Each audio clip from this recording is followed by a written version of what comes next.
Welcome to the fourth edition of Leadership Journey with Corporate Sage.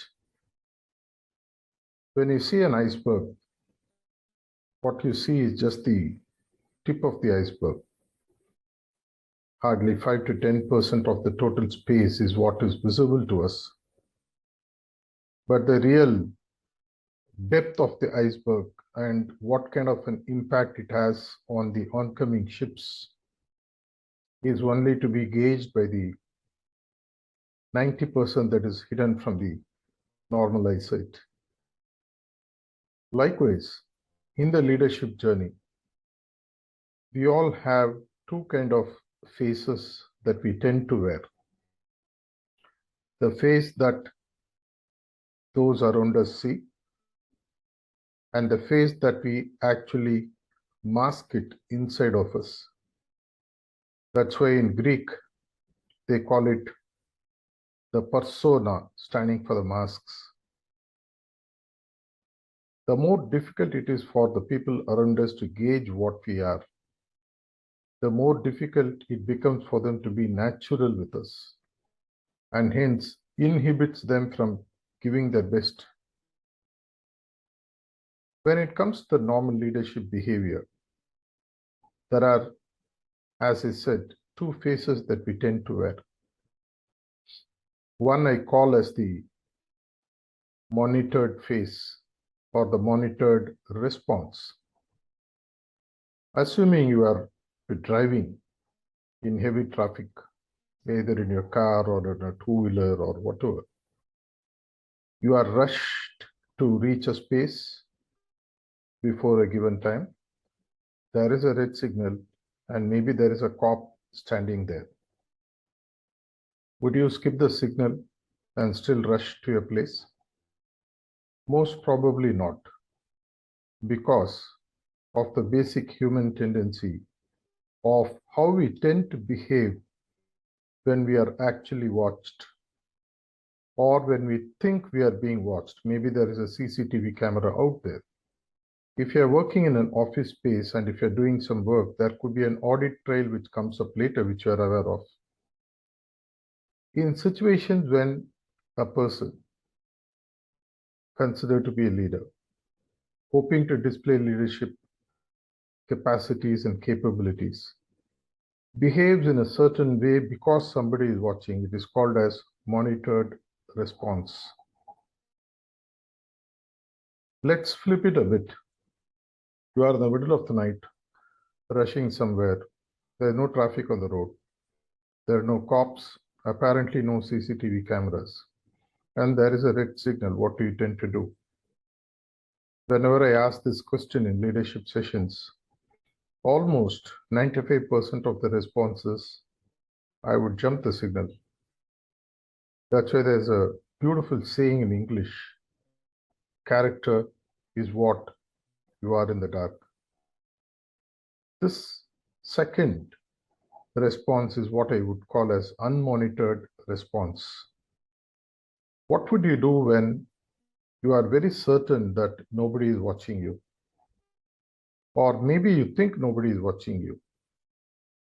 That's when our subconscious response or our natural response tends to come out. Many times, under pressure, under stress, people take the second route because their natural self comes out. And normally, that is a self that people are not accustomed to seeing. And hence, people get confused. Leadership journey is all about matching the monitored and the unmonitored. The lesser the variance, more predictable you are as a leader, and hence more reliable you tend to become as a leader. People will count on how you respond, irrespective of what the situation is. This is a very important facet of leadership, a very important quality for every leader to possess in the journey of leadership. It's not often that you will find people walking the talk. People, when they are given a chance to communicate, they speak eloquently or communicate eloquently about values, about the do's and don'ts of the organization. But when it comes to themselves, do they really follow? We all have a child hidden in us in one way.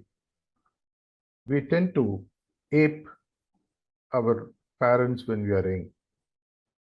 We tend to ape our teachers when we are at school. And we carry that syndrome into our workplace as well. We tend to ape our superiors. That's why there's a famous saying, people do not do as you tell them to do. People do as you do. Hence, consciously, leaders have to cultivate this habit of matching what they say and what they do and how actually they are. This is exactly where the balance of attitude and behavior comes in.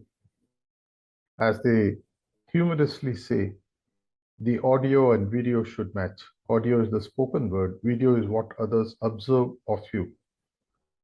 If you are able to do that, you will inspire trust. You will inspire confidence in people. The TAT framework that I spoke about in the earlier episodes would start taking shape. Time for you to think. What kind of leader are you? Do you talk something and then do something else? Or how you think and what you do matches, if not exactly, to a great extent. If you do that, you have taken some major strides in your growth in the leadership journey.